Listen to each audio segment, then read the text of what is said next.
Okay guys, for today's video, magluluto tayo ng lechon manok. Na-marinate na ako ni guys, bro. Nakababad na sa tuyo.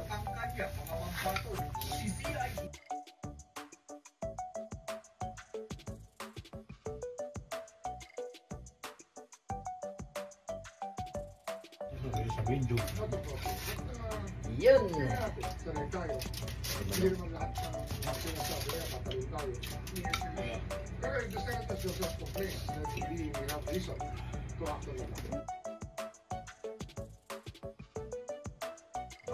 Okay, hintayin lang natin ng 24 hours.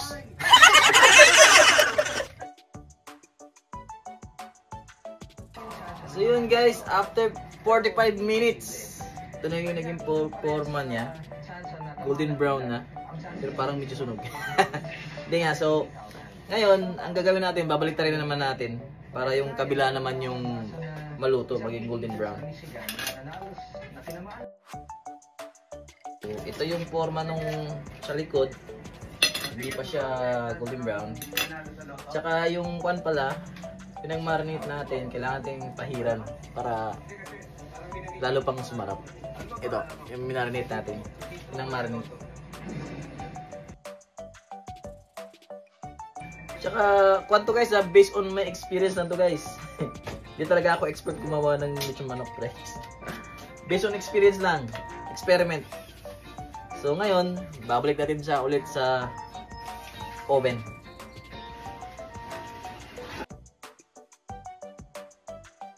So, maghintay tayo ulit ng mga siguro mga 30 minutes or maximum siguro 40 minutes. Tansyahan lang. Titignan lang natin sa loob kung okay na ba yung yung pagka golden brown niya. So, bawalik tayo doon.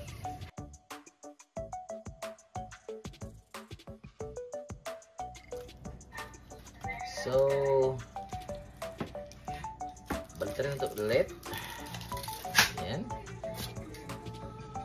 Balik natin ng mga 10 minutes.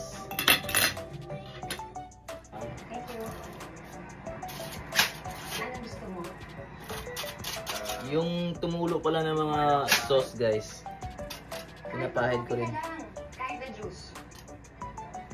para yung mga mantika niya tsaka yung mga lasa-lasa dumagdag.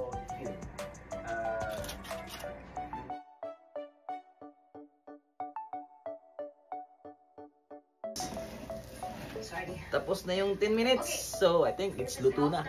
Ito pala yung forma niya, lipat lang natin sa pinggan. So, let's go! So, yan na yung homemade lechon manok natin guys. Yan.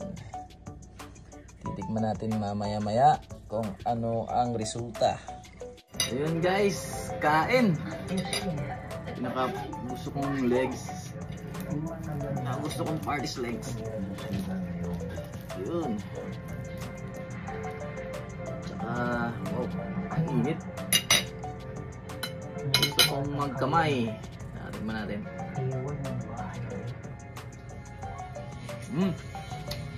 Pwede. Lechon nga. Lechon. Kain guys.